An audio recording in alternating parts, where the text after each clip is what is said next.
오늘은 서방 100호 중에 묘수, 필수, 자수, 삼수. 저번 시간에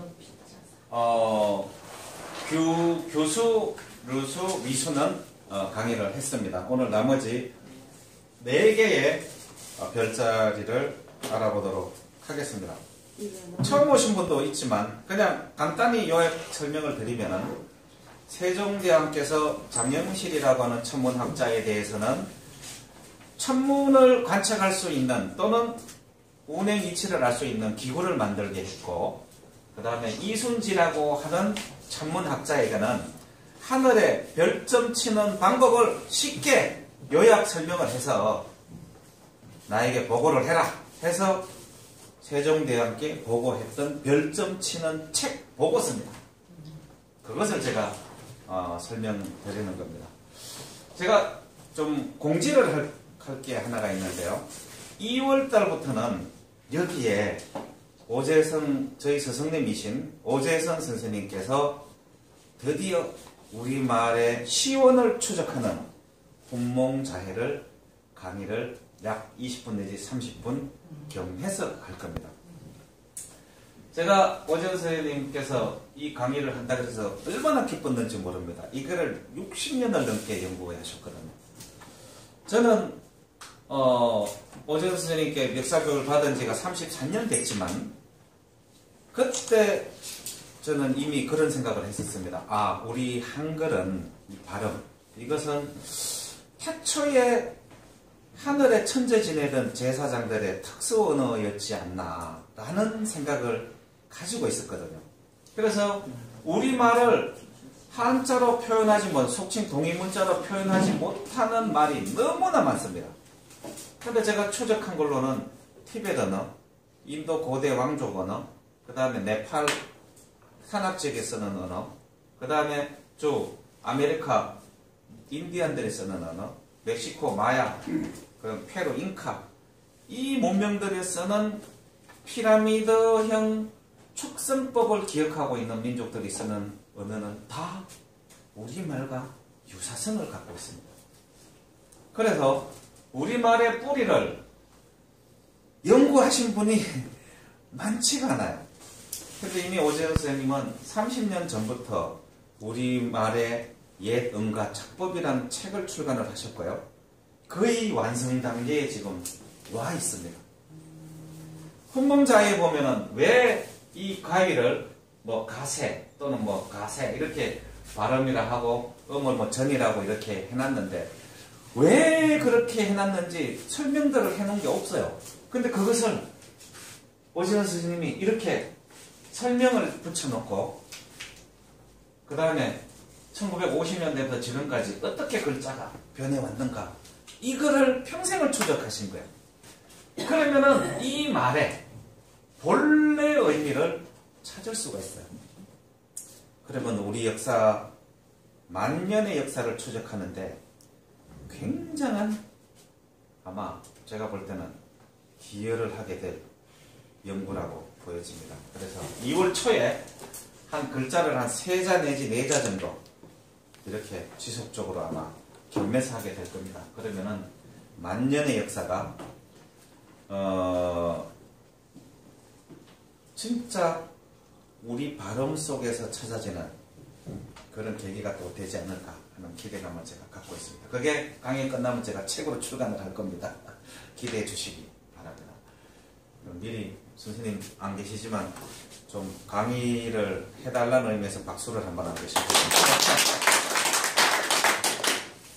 그래서 아까도 말씀드렸지만 북극성에 계신 마고 삼신께서 이 땅으로 내려와서 역사를 설명한 것이 부도지고 천문육초는 내려오시기 전에 3원 28수에서 행했던 역사, 그것이 바로 천문육초다.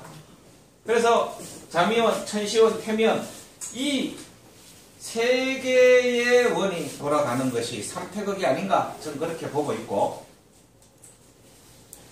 이 별자리 하나하나, 요 별자리 하나하나에 주어진 임무를 지금 28수의 임무를 지금 강의를 하고 있다.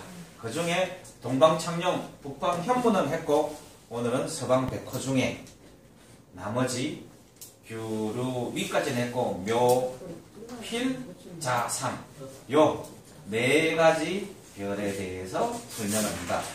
요 별자리를 찾기 위해서 어떻게 찾으면 되겠습니까? 천상열차 분야지도에 자 보세요. 자미원 우측담장, 자미원 좌측담장, 자미원 우측담장하고 요 벽계 요 사이에 붙어있는 것이 서방백호의 자리다. 이렇게 해서 천상열차 분야지도 찾으면 금방 찾습니다. 그래서 이 원형으로 이해를 해야 된다. 그리고 보면은 이제 천상열차 분야지도가 눈에 딱 보이죠? 28수 요건 어때? 여기 천구의 적도와 상도 사이에 있는 것이 28수다. 그래서 이 은하수는 어떻게? 이렇게 자미원 자리 D를 이렇게 가로지르고 있는 별자리다.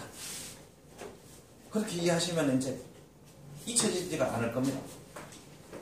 그러면서 동방창녕, 북방현무, 서방백호, 남방주작. 이제 오늘 강의하면 여기 남방주작 7개의 별자리만 남아있어요.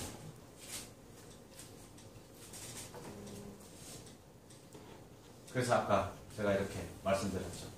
33개 별자리죠. 은하수 33개.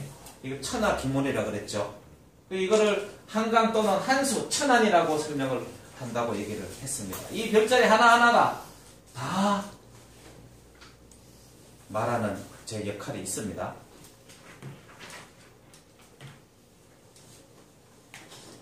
자, 그래서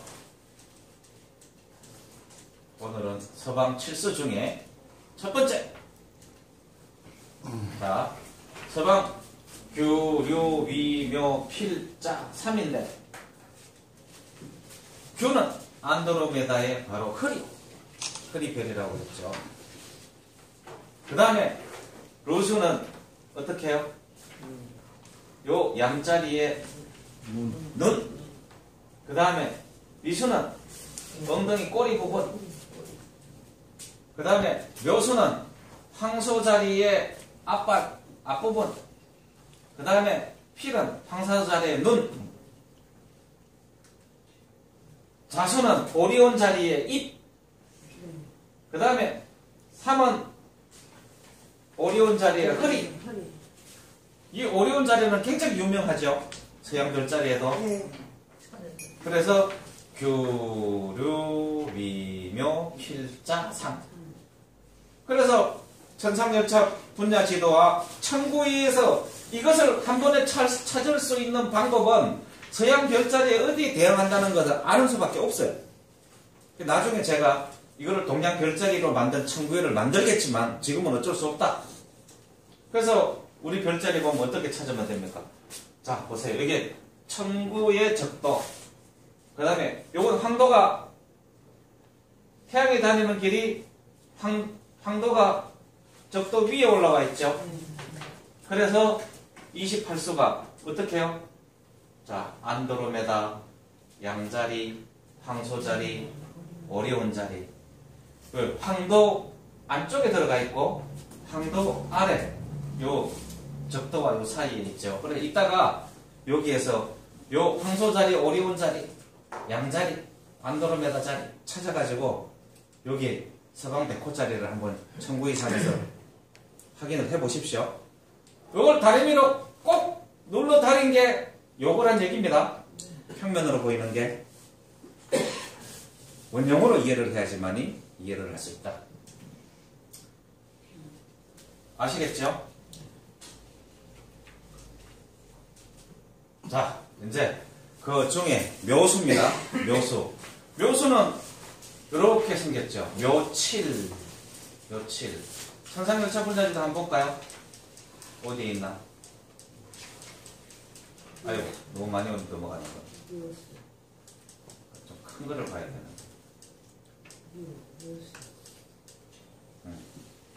요거, 여기 있죠? 그럼 여기 보면 요거 되겠네요. 7개 별. 요거 맞을 겁니다. 섰죠. 묘수.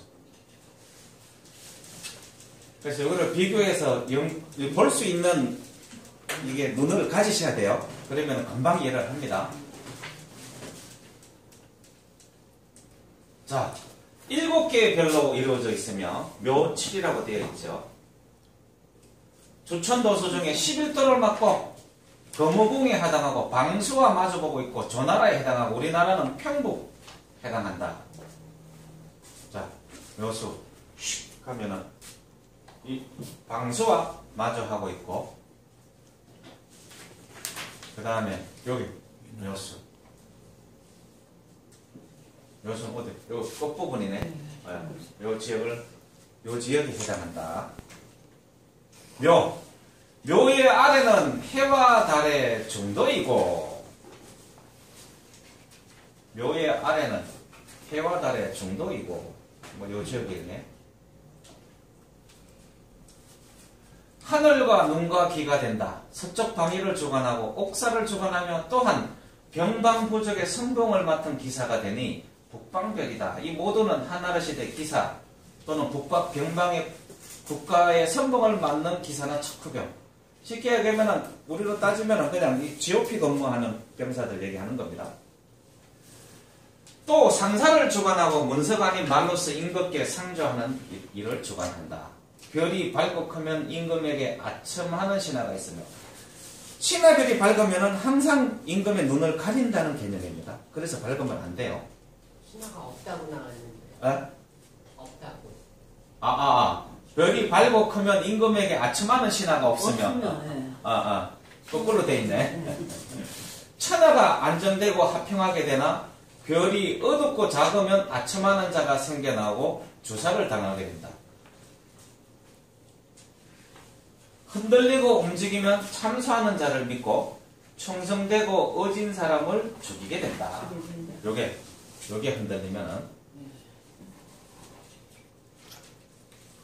일선에는 별이 밝으면 옥사와 송사가 공평하고 어두우면 형별이 난명된다고 한다. 요거는 묘칠은 밝으면 좋다. 6별이 큰 별과 크기가 똑같아지면 큰 홍수가 나고 상복을 입은 사람이 많아지며 7별이 누런색을 띠면 병난이 일어난다. 원래 이 별 색깔은 주홍색 별이거든요. 근데 이것이 누런색으로 바뀌면 병난이 일어난다. 움직이고 흔들리면 대신이 옥에 갇히게 되고 커지면서 밝은 별이 움직여 도약하는 것과 같이 하면 북쪽 오랑캐가 병난을 일으킨다. 어느 한 별이 보이지 않더라도 병난을 근심해야 하는 상이 된다. 여기에 일식이 있으면 임금에게 질병이 생기고 왕족 중에 한 사람이 일어서 왕이 된다. 임금이 아파서 시름시름 앓다가 죽어서 대권을 받는다는 얘기겠죠. 월식이 있으면 대신을 주살할 일이 생기고 황후에게 근심이 생긴다. 이 다른 음의 개념이랑 꼭 황후하고 관련성이 있다고 제가 말씀드렸죠. 혜성이 범하면 대신이 난리를 일으키고 별이 자기의 분야를 거스르면 신하가 난리를 일으키며 변방의 병난이 일어나고 대신을 주살하게 된다. 이 별이 이렇게 이동한다는 얘기입니다. 요성이 출 또는 입하면서 범하면 동쪽 오랑캐가 병난을 일으킨다. 출 또는 입하면서 이렇게 하다가 역행하다가 이렇게 나가는 요거를 얘기할 겁니다. 7개의 주홍색 별이 뭉쳐져 있어서 마치 한 개의 별처럼 보인다. 여기 또또또 뭉쳐있죠. 이게 묘수입니다. 그 다음에 천하 또는 천하 한 개의 별로 되어 있어요. 주로 여자의 재앙과 복을 만든다. 또 살림의 요사스러운 병계를 살피는 역할을 하기도 한다. 이게 주문유초에 이게 살림의 요사스러운 병계. 회장님, 이게 살림의 요사스러운 병계는 뭘 얘기할까요? 근데 그런 거는 얘기하는 것 같지 않고 산에 나타나는 이상현상을 얘기하는 것 같은데, 요사스러운 병계. 오성이나 객성 또는 혜성이 범하면 요사스러운 말이 길마다 가득하게 된다. 한 개의 별로 되어 있다. 월은 뭐 당연하죠. 여성과 관련이 있겠죠. 월은 해와 달이 여자와 관계된 것을 주관하고 신하의 무리를 주관하며 여인의 재앙과 복을 주관한다. 혜성 또는 객성이 범하면 대신이 쫓겨나고 황후에게 우환이 생긴다. 한 개의 별로 되어 있다. 천엄, 여기 천엄 5, 5개 별로 이렇게 쫙 풀체처럼 이렇게 펼쳐져 있죠. 천엄은 주로 천자를 따라서 사냥을 하는 신하가 업무는 꾸미는 것을 예방하는 역할을 한다. 뭐 이게 사냥을 나가면은 경우가 중요하니까요. 별이 밟지 못하면 비밀스러운 말이 누설된다. 5개의 밝은 누런색 별로 이루어져 있다. 추고 6, 이렇게 돼 있죠. 이게 말먹입니다. 말먹이. 추고는 주로 꼴 등을 쌓고 이로써 말과 소의 사료로 먹이는 일을 주관한다. 자미호나 태미호, 천시호는 전부 다 우주 운행, 우주 전체를 통치하는 데 관련된 큰 것이 별자리 설명이 되어 있는 것 반면에 28수는 백성들이 진짜 살아가는데 필요한, 나라를 운영하는 데 필요한, 지방 장관들이 지방을 운영하는 데 필요한 그런 내용들이 아주 자세히 설명이 되어 있죠. 별들이 맡는 역할이 다 다릅니다. 일명 천적이라고도 하니 천자의 물건을 두는 곳이 곳간에 된다. 별이 성하면 많으면 곡식 등이 풍년이 들고 성기면 재화가 흩어진다. 이게 좀 적다는 얘기입니다. 보이지 않으면 갑자기 소가 때로 죽어나가고 먹을 게 없으니까. 어릴 때 꼴 벤다고 그러죠. 진짜 저도 어릴 때 문경에서 꼴 많이 뵀습니다. 그 꼴 뵀는데 맨날 소등 타고 물 건너가고 내가 건너가고 그랬는데 어느 날 소가 나를 업신여기기 시작하더라고요. 그러더니만 뿔로 막 박으면 쫓아오는데 도망가다가 이걸 놓치면 안 되겠다 그런데 이게 이 소뿔이 여기가 딱 걸린 거예요. 그래가지고 소가 팍 채니까 이 상처가 이만하게 나가지고 그때 그 소가 겁이 나서 내가 저거를 못 걸고 다녔어요. 그랬더니만 어머니가 오시더니만 소 뺨을 얼마나 때리시는지 그때 또 말을 듣더라고. 희한하대 뭐. 다 알아요. 그 친구들. 그 다음에 달이 범하면 재화와 보물이 새어나간다. 수성 또는 화성이 범하면 소와 말을 먹일 사료가 불에 타고 물에 빠지는 우환이 생긴다. 이거 추고는 천엄 아래 6개의 짙은색 별로 되어 있다. 그러니까 소나 말하고 관련이 있는 별이기 때문에 뭐 우리 무슨 그 소나 뭐 돼지 이런 거 뭐 회사 당하고 막 이랬을 때 아마 틀림없이 이 별자리의 움직임이 아마 좀 달랐지 않았을까 하는 생각을 해봅니다. 제가 이 진짜 블루하우스에 혹시 무슨 기상청 관련 무슨 특보를 하고 있으면 전국에 있는 천문대를 다 동원해가지고 28수를 감시를 할 텐데, 이게 참 눈이 하나, 이 2개뿐이라 그걸 못하는 게.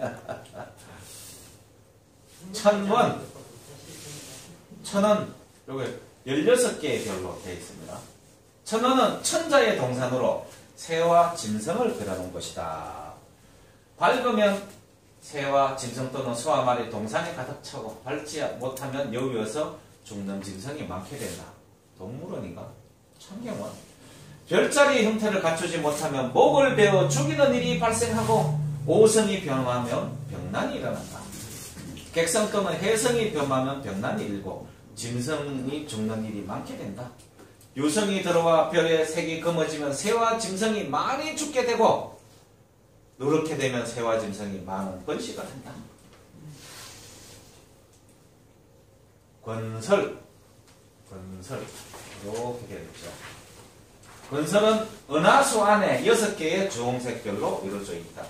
요 은하수가 여기를 거쳐간다는 얘기죠. 이렇게 은하수 별자리가 여기를 거쳐간다는 얘기입니다. 권설은 비밀스러운 지혜와 꾀를 주관한다. 일설에만 입을 주관하니 이 혀를 조심해라 이 소리죠. 말로서 참소하고 아부하는 것을 주관한다고 하였다. 별이 구부러져 있으면서 움직이지 않으면 현인이 동령되고 이렇게 요 모양대로 있어야 돼요. 요 모양. 직선의 모습으로 있으면서 움직이면 참소하는 사람이 뜻을 얻으니 여기 일직선으로 쫙 서면 참소하는 사람이 뜻을 얻으면 어떻게 됩니까? 천하의 고설로 인한 폐해가 생겨난다고 한다. 임금이 그냥 간사한 신하의 세치의 넘어갔다는 소리죠. 다른 곳으로 옮겨서 은하수를 벗어나면 천하에 망령된 말이 많아 횡행하게 되고 그냥 뭐 온갖 이상한 얘기들이 돌아다닌다는 혹생무민한 얘기들이 돌아다닌다는 얘기입니다. 곁에 별이 많이 있으면 죽는 사람이 상과 같이 많게 된다. 여기 별이 많으면 죽는 사람이 상과 같이 많게 된다. 요새 우리나라도 그런 거 별이 그렇게 되는 거 아닌가요? 모르겠습니다. 지성성하니까 정신 없어서. 제가 그 서양 다큐를 보다가요 깜짝 놀란 게 하나가 있어요. 복화수가 관계된 건데요. 그 고려시대, 조선시대에 이렇게 뭐 사대문 안에 무당들이 쫓겨나는 계기가 되는 게, 진짜 우리로 따지면 정부종합청사의 고위 관료가 이렇게 이제 출근을 하는데 무당이 그냥 하늘을 보고 가만히 있는데 하늘에서 말이 들려요. 혹생무민한다 그래가지고 저것들을 그냥 두면 안 된다고 쫓아낸다고 이렇게 그 조선 무속보에 보면 나와요. 그리고 고려시대에 또 그게 나와요. 가만히 있는데 하늘에서 말이 들려왔다. 근데 서양에 복화술 대회가 있더만요. 보니까 복화술 대회가 가만히 있는데 이 우리로 따지면 이 단전호흡으로 말을 하는데 그냥 우리가 말하는 것보다 더 크게 나와요. 입을 다물고 있는데 깜짝 놀랐습니다. 그래서 그거 보면은 야 이게 고대에도 이 혹세무민 하는데 복화술이 지금 진짜 사용이 되긴 됐구나. 근데 공수 내린다고 얘기를 이렇게 하는데 근데 진짜 하늘에서 말이 들려온다는 게 저게 가능한 얘기입니다. 뭐 가능하기도 하겠지만 그게 일종의 복화술로 이렇게 혹세무민 했던 게 있다는 게 TV에 다큐에 나오더니 깜짝 놀랐어요. 그 대회 1등한 사람이 그 13살 먹은 애, 12살 먹은 애. 여기 그 인형을 하나 갖고 나와 대화를 하는데 두 사람의 대화하는 거하고 똑같더라고요. 달이 범하면 천하에 죽는 사람이 많게 되고 오성이 범하면 아부하는 사람이 임금 곁에서 총애를 받으며 혜성 또는 객성이 범하면 시종하는 신하에게 우환이 생긴다. 그리고 주홍색별로 되어 있다. 그러니까 말 한마디 잘못하면 옛날에는 뭐 3족이 9족이 몰살당하고 그랬으니까. 그렇죠.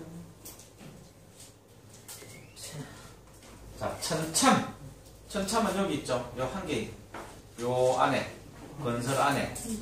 천참은 의사와 무속인을 주관한다. 이제 무속이 나오죠. 별이 어두우면 길하고 밝고 성해지면 임금이 아부하는 말을 믿게 된다. 천운이라고 하는 태면의 종강과 별점 치는 게 같다. 한 개 검은색 별을 말한다. 녀석 여기 하나 둘 네 개로 되어 있죠. 이 갈고리 정자 고래 정자의 형태를 하고 있다. 녀석은 병장의 뾰족한 끝이나 날을 가는 일을 주관한다. 별이 밝으면 병난이 일어나고 별 모습이 평상시에 같으면 길하다. 금성 또는 화성 및 개성이 머무르면 병사들이 이동하게 된다. 별난의 조짐이 있다는 얘기죠. 그 다음에 이제 이 필수부터는 이게 좀 내용이 좀 많아요. 많아가지고 조금 한 쉬었다가 한 10분, 15분 정도 쉬었다가요. 나머지 강의를 하고 오늘 강의를 정리하도록 하겠습니다. 조금 쉬겠습니다.